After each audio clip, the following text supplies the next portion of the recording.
ассалому алайкум бинандагони гиромӣ. Нашри навбатии барномаи иттилоъоти ахборот аз телевизиони Тоҷикистон манзури шумо мегардонем. Дар студия бо шумо Марҷона Шарипова. 24 июл маросими бошукӯҳи истиқболи президенти Муғулистон муҳтарам Ухнаагин Хурелсух дар майдони Қасри Миллат баргузор гардид. Мавриди зикр аст ки сафари давлатии президенти Муғулистон то 26 июл дар Тоҷикистон идома хоҳад ёфт. бегоҳии 23 июл президенти Муғулистон муҳтарам Ухнаагин Хурелсух бо сафари давлатӣ ба ҷумҳурии Тоҷикистон ташриф оварданд. 24 июл маросими бошукӯҳи истиқболи президенти Муғулистон муҳтарам Ухнаагин Хурелсух дар майдони Қасри Миллат ки ба хотири сафари давлатии меҳмони воломақом идона ороста шуда буд, баргузор гардид. президенти ҷумҳурии Тоҷикистон пешвои миллат муҳтарам Эмомалӣ Раҳмон аз президенти Муғулистон муҳтарам Ухнаагин Хурелсух самимона истиқбол намуда ба болои шоҳсуфраи фахрӣ даъват карданд.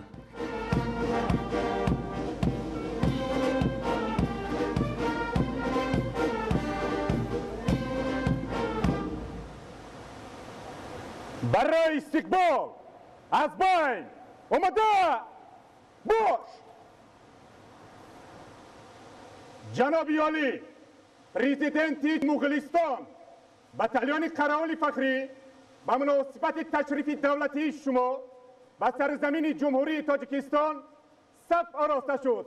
командири батальони қараоли фахрӣ подполковник Ашурзода.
маросими истиқбол бо гузориши командири қаровули фахрӣ ба меҳмони воломақом, садо додани сурудҳои миллии ду кишвар, гузаштан аз назди сафи қаровули фахрӣ, арзи эҳтиром ба парчами давлатии Тоҷикистон ва шиносоӣ бо ҳайатҳои расмии ду ҷониб ҷараён гирифта, бо қадамзании мутантан ва гузаштани ҷузъу томҳои қаровули фахрӣ аз назди сарони ду давлат анҷом ёфт. ҳамчунин ба ифтихори ташрифи давлатии президенти Муғулистон аз тӯбхонаҳо 21 маротиба шилик паронда шуд. мавриди зикр аст ки сафари давлатии президенти Муғулистон то 26 июл дар Тоҷикистон идома хоҳад ёфт. дар доираи он мулоқоту музокироти сатҳи олии Тоҷикистону Муғулистон имзои санадҳои нави ҳамкорӣ ва чорабиниҳои дигари муҳим аз ҷумла ҳамоиши доираҳои соҳибкорӣ ва тиҷоратӣ ҳамчунин рӯзҳои фарҳанги Муғулистон баргузор мегардад.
پس از انجام مراسم استقبال رسمی مهمان عالی مقام ضمن ملاقات خاصه سران دولت‌ها و مذاکرات وسیع با اشتراک هیئت‌های تاجیکستان و مغولستان، حالت کنونی و دورنمای مناسبت‌های دوجانبه مسائل مبرم روزنامه بین المللی و منطقوی مورد بررسی قرار گرفت.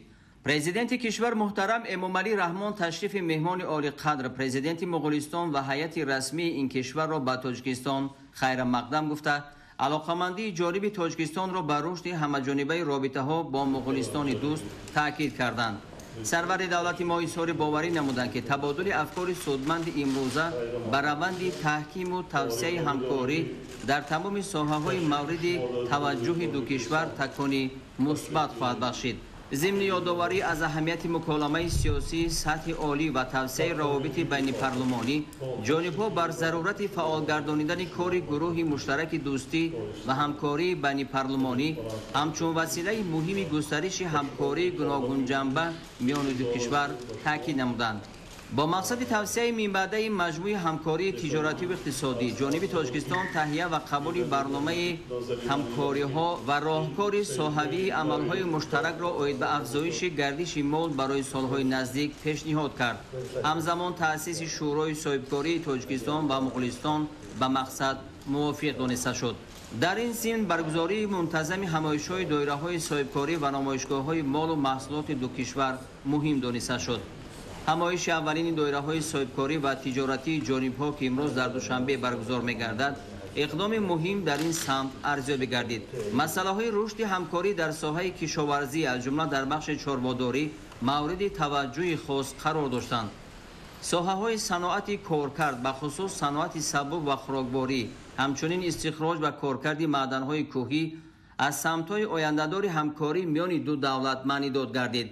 مسئله پیشبرد روزنامه سبز و تطبیق هدفهای رشد استوار مورد نظر دو جانب قرار داشت. سمت دیگری افضلیت همکاری ساحه سیاحی نامیده شد. در این ضمن پیشوای ملت امکانیت‌های فراخ تاجیکستان را جهت رشد سیاحی، کوهنوردی، اکولوژی و عافیت بخشی علاهیده قید کردند. توجه زیاد به مسئله رشد همکاری میان منطقه‌های دو کشور همچون شکل مؤثر گسترش رابطه‌های مستقیم اقتصادی ظاهر گردید. در جریان صحبت سرور دولت ما با اشاره به نقش مهم کمیسیون بین‌الحکومتی اید به همکاری تجارتی و اقتصادی در پیشبرد تمام مجموعه رابطه‌های تاجیکستان و مغولستان ضرورت شروع فعالیت آن را در آینده نزدیک صلاح دانستند.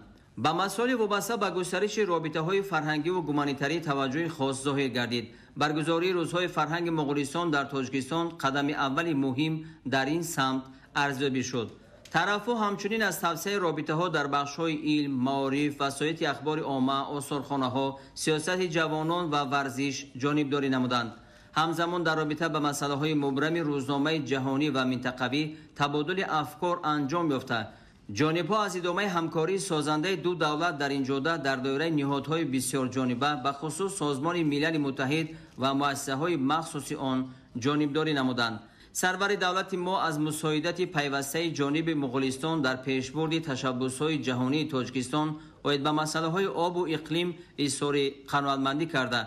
خواستار همکاری عملی دو کشور در مقاومت علیه خطر و تهدیدهای امنیتی گردیدند. پس از انجام مذاکرات سطح عالی تاجیکستان و مغولستان در قصر ملت با اشتراک و در حضور سران دولت‌ها مراسم امضای سندهای نو همکاری برگزار شد. پرزیدنت جمهوری تاجیکستان محترم امامعلی رحمان و پرزیدنت مغولستان محترم اوخناگین خورلسوخ به اظهارات مشترک جمهوری تاجیکستان و مغولستان اید بر رشد منبع تحکیم مناسبت‌های دوستانه و همکاری گوناگون جنبه امضا گذاشتند. همچنین 10 سند نو همکاری به امضا رسید. یادداشت تفاهم اید به همکاری میان وزارت کارهای خارجی جمهوری تاجیکستان و وزارت کارهای خارجی مغولستان. یادداشت تفاهم میان وزارت انرژتیک و ذخیره‌های آبی جمهوری تاجیکستان و وزارت انرژتیک مغولستان اید به همکاری. یادداشت تفاهم میان وزارت کشاورزی جمهوری تاجیکستان و وزارت آذوقه‌واری، کشاورزی و صنعت سبک مغولستان اید به همکاری در ساحه کشاورزی. یادداشت تفاهم میان کمیته رشد سیاحی نزد حکومت جمهوری تاجیکستان و وزارت فرهنگ، ورزش، سیاحی و جوانان مغولستان اوید به همکاری در ساحه سیاحی. یادداشت تفاهم میان اگنتی نوادسا و تکنولوژی‌های رقمی نزد پرزیدنت جمهوری تاجیکستان و وزارت رشد رقمی، اینواتسیا و علاقه مغولستان در ساحه رقمی کنانی. یادداشت تفاهم در سمت پیشگیری و برطرف کردن حالت‌های فوق‌العاده میان کمیته حالت‌های فوق‌العاده و مدافع گردنی نزد حکومت جمهوری تاجیکستان و اگنتی دولتی اوید به حالت‌های فوق‌العاده مغولستان. یادداشت تفاهم اوید به همکاری علمی و تکنولوژی‌ها میان اکادمیای ملی علم‌های تاجیکستان و اکادمیای علم‌های مغولستان. یادداشت تفاهم میان جمعیت سهامی شده مرکزهای تصدیق کننده، خدمت‌رسانی‌های دولتی و تهیه برنامه‌های رقمی و کارخانه دولتی اکادمیا مغولستان. یادداشت تفاهم میان مرکز تحقیقات استراتژی نزد پرزیدنت جمهوری تاجیکستان و انستیتوت ملی تحقیقات امنیتی مغولستان و یادداشت تفاهمی همکاری میان مؤسسه دولتی آثارخانه ملی تاجیکستان دستگاه اجرایی پرزیدنت جمهوری تاجیکستان و آثارخانه ملی مغولستان. 24 ایول در قصر ملت پرزیدنت جمهوری تاجیکستان پیشوای ملت محترم امامعلی رحمان بعد انجام ملاقات سطح عالی تاجیکستان و مغولستان برای نمایندگان وسایط اخبار عامه داخل و خارج نشست مطبوعاتی آراستند. پرزیدنت کشور محترم امامعلی رحمان ضمن اظهارات مطبوعاتی تاکید داشتند که ما حالت و دورنمای مناسبت‌های دو جانبه مسائل مبرم روزنامه بین المللی و منطقوی را بررسی نمودیم. سرور دولت ما اظهار داشتند که سندهای نوی همکاری به امضا رسیده با تقویت بیشتر زمینه حقوقی رشد رابطه‌های بین دولتی در ساحه‌های گوناگون روانه گردیده است. تأکید گردید که هر دو جانب از افزایش همکاری عملی در ساحه‌های تجارتی و اقتصادی، فرهنگی و گومانیتری و دیگر سمت‌های مورد توجه جانبداری نمودند. مسئله توسعه بیشتر تماس‌های بین پارلمانی و تحکیم نقش دیپلماتیای پارلمانی در مناسبت‌های کشورها به مقصد موافق دانسته شد.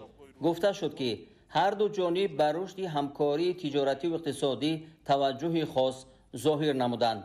رهبر دولت ما اوید به هوسمندی دو کشور در سمت تأسیس کارخانه‌های مشترک استحصالی در ساحه‌های آینده‌دار اقتصاد دو کشور از جمله صنعت کارکرد به خصوص صنعت سبک و خوراکواری، اینچنین کشاورزی خصوصا چارواداری اظهار اندیشه نمودند. ضرورت رشد همکاری در سطح منطقه‌های دو کشور، گسترش رابطه‌ها در ساحه‌های فرهنگ، علم و معارف، جوانان، ورزش و سیاحی تاکید گردید. سرور دولت محترم امامعلی رحمان ابراز داشتند که مسائل وابسته به امنیت، مقاومت مؤثر به تهدید و خطرهای گلوبالی و منطقوی در مرکز توجه جانب‌ها قرار داشت.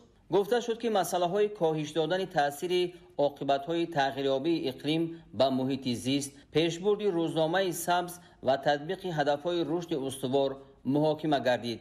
همکاری سازنده و دستگیری همدیگری تاجیکستان و مغولستان باید به مسئله‌های مبرم روزنامه جهانی و منطقوی در زمینه نهادهای بسیار جانبه نیز مورد تذکر قرار گرفت. پرزیدنت کشور محترم امامعلی رحمان در فراورد سخن تاکید نمودند که ضمن مذاکرات سطح عالی شریکی دو کشور در عرصه بین المللی به خصوص در دایره سازمان ملل متحد همچنین دیگر ساختارهای همکاری بسیار جانبه بررسی گردید.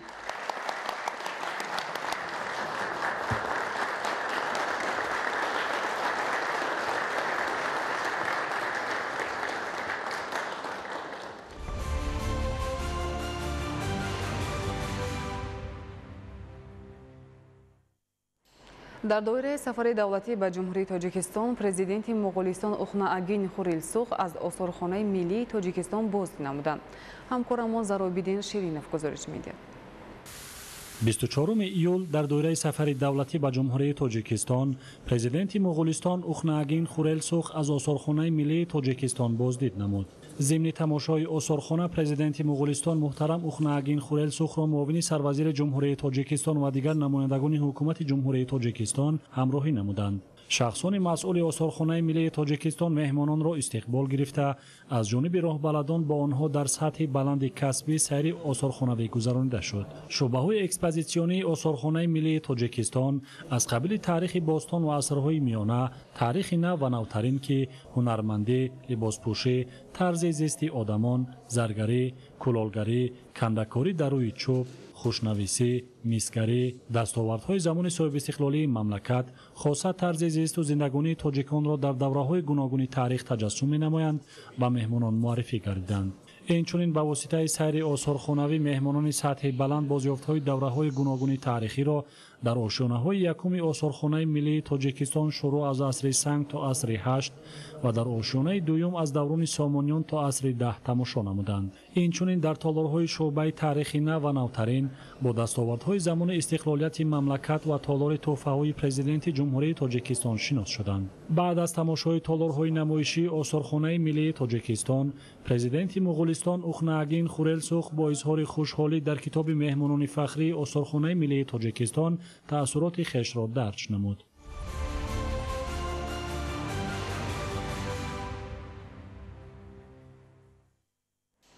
دورنامه‌های فعالیت دوجانبه و تحریزی نقشه‌های مکمل برای ثمراناکی جلب سرمایه و گسترش روابط تجارتی و اقتصادی تاجیکستان و مغولستان ضمن برگزاری یک فورم بررسی گردیده. نمایندگان بخش خصوصی هر دو کشور مرحله نو همکاری‌های تجارتی و اقتصادی را نمونه عالی مناسبت‌های دوستانه راهبران دو دولت ارزیابی نمودند. ظاهر شوی تقوی مراد و خال محمدی دولت شرح بیشتر می‌دهند. توجه افضلیت گسترش همکاری و جلب بیشتر سرمایه‌گذاری بر رشد ساحه صنعت، انرژتیکا و تجارت و سودا تاجیکستان و مغولستان دایره همکاری‌ها را در این ساحه‌ها بیشتر می‌گرداند. در دایره سفر دولتی پرزیدنت مغولستان اوخناگین خورلسوخ به جمهوری تاجیکستان نخستین فورم سرمایه‌گذاری تاجیکستان و مغولستان برگزار گردید. در فورم مذکور معاون یکم سروزیر جمهوری تاجیکستان حکیم خالقزاده، معاون سروزیر مغولستان ساینبویان امر سایخان، راهبران و نمایندگان وزارت و اداره‌های دخلدار، ساختارهای اقتصادی و بخش‌های خصوصی هر دو دولت اشتراک نمودند. ضمن سخنرانی معاونان سروزیران جمهوری تاجیکستان و مغولستان اهمیت تحکیم همکاری تجارتی و اقتصادی، جلب سرمایه متقابله و به سطح صفتا نو برآمدن مناسبت‌ها را تاکید نموده آمادگی خود را برای دستگیری و تطبیق لایحه‌های مشترک ابراز داشتند. Меня зовут Саланго, я приехала из Монголии, вашу прекрасную страну. От сегодняшнего бизнес-форума ожидания превзошли мои ожидания, потому что это первый визит. Весь бизнес, в принципе, приехал сюда впервые. И несмотря на то, что люди встретились впервые, одна компания, наши две компании, они подписали соглашение о взаимном сотрудничестве, буквально поговорив полчаса, и это дает огромную знать нам, что есть такой потенциал между нашими двумя странами, в экономическом сотрудничестве. И в дальнейшем, не только в экономическом, в принципе, народы близки. از رابطه‌های بین مغولستان و تاجیکستان که همین که این اولین سفر هستن آمدن بسیار خوب است. شرایط مغولستان هم از لحاظ به هر حال آب و هوای رانندگی به مقابل تاجیکستان دارد و فکر کنم پروژه‌های خوب می‌شود با کشور مغولستان انجام داد. هدف از برگزاری فورم تحکیم مناسبت‌های تجارتی و اقتصادی، جلب سرمایه و معین نمودن سمت‌های افضلیت‌ناک همکاری آینده به شمار می‌رود. در جریان فورم پیشنهادها و تشبس‌های مشخص دایر به تطبیق لایحه‌های مشترک در بخش‌های انرژتیکا، نقلیات و لوجستیکا، کشاورزی، صنعت و رشد سیاحی بررسی گردیدند. Я Туменгерел, генеральный директор компании «Угоч». Наша компания – это продовольственная компания. Мы очень рады с визитом вместе с президентом приехать на вашу землю и встречаться с таджикским народом, с братьями. Мы думаем, во всех направлениях интересно для обеих бизнесменов. Из Таджикистана мы ждем. У нас фрукты очень мало, поэтому мы слышали, что самые органик фрукты, поэтому можем мы тоже бизнесом заниматься. Я из компании Interactive BI, исполнительный директор. Компания, которая работает на программное обеспечение и софтвер. Так. Ну, с президентом пришел очень большая группа делегатов, которые работают, бизнес-групп, да, которая работает на всех отраслях Монголии. Мы приехали сюда, чтобы посмотреть возможности развивать наши отношения между двумя странами, между предпринимателями. Так. Но Таджикистан, который находится далеко от нас, под традиции и культурой, связаны нас с древних времен. Так что очень много сходных есть у нас. Так. Мы ищем возможность работать здесь или создать новый бизнес-проект. И ожидаем в этом бизнес-форум встречать людей, которые с нами будут работать. Так.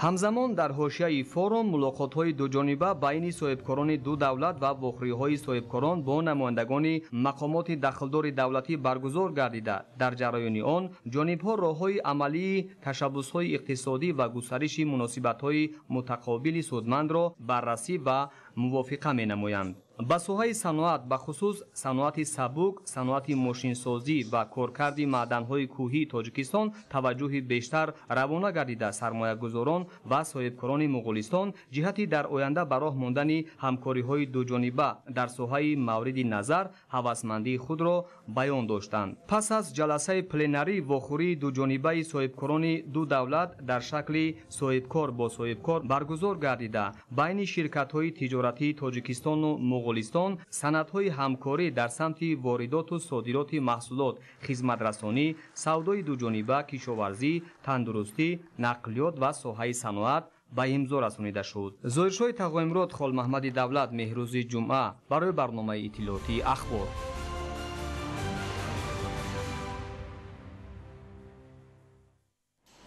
шоми рӯзи 24 июл дар доираи сафари давлатии президенти Муғулистон дар Ҷумҳурии Тоҷикистон дар театри давлатии Академияи опера ва балети ба номи Садриддин Айнӣ рӯзҳои фарҳанги Муғулистон дар Ҷумҳурии Тоҷикистон баргузор гардид. Ҷаҳонгир Сафарализода гузориш медиҳад. қабл аз оғози барномаи фарҳангӣ дар саҳни бинои театри давлатии Академияи опера ва балети ба номи Садриддин Айнӣ ҳунарҳои мардумии Муғулистон ба намоиш гузошта шуд. дар ифтитоҳи рӯзҳои фарҳангӣ роҳбарияти вазоратҳои фарҳанги Тоҷикистон ва Муғулистон, намояндагони вазорату идораҳои дахлдор, мақомоти иҷроияи ҳокимияти давлатии шаҳри Душанбе ва дигар сокинону меҳмонон иштирок намуданд. иброз шуд ки бо ташаббуси сарони ду давлат рӯзҳои фарҳанги Муғулистон дар Тоҷикистон ва рӯзҳои фарҳанги ҷумҳурии Тоҷикистон дар Муғулистон баргузор мегарданд. ин тадбир дар густариши муносибатҳои дӯстӣ байни мардумони ду давлат ва таҳкими робитаҳои бисёрҷанбаи Тоҷикистон ва Муғулистон нақши муҳим хоҳад гузошт. ҳамзамон ба ин восита равобити иқтисодӣ, иҷтимоӣ ва фарҳангӣ густариш меёбад.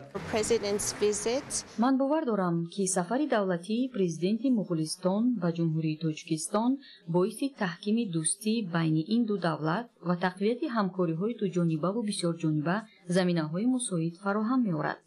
яке аз тадбирҳое ки дар ҳамин доира амалӣ гардид, ин баргузории рӯзҳои фарҳанги Муғулистон дар Ҷумҳурии Тоҷикистон мебошад, ки дар ин ҷо имкониятҳои фарҳангиву сайёҳӣ муаррифӣ гардид. умедворам ки рӯзҳои фарҳанги Ҷумҳурии Тоҷикистон дар Муғулистон низ баргузор мегардад ва ҳамин гуна санъати миллати тоҷик барои шаҳрвандони кишвари мо низ муаррифӣ хоҳад шуд. дар идома аз ҷониби аҳли фарҳанги Муғулистон барномаи пурмуҳтавои фарҳангӣ ки иборат аз оҳангу сурудҳои миллии мардуми Муғулистон буд, пешниҳоди иштирокдорон гардонида шуд. рӯзҳои фарҳанги Муғулистон дар Ҷумҳурии Тоҷикистон бо мақсади шиносоии мардуми тоҷик бо ҳунару фарҳанги Муғулистон баргузор гашта баҳри таҳкими робитаҳо ва табодули фарҳангӣ заминаи мусоид фароҳам меорад.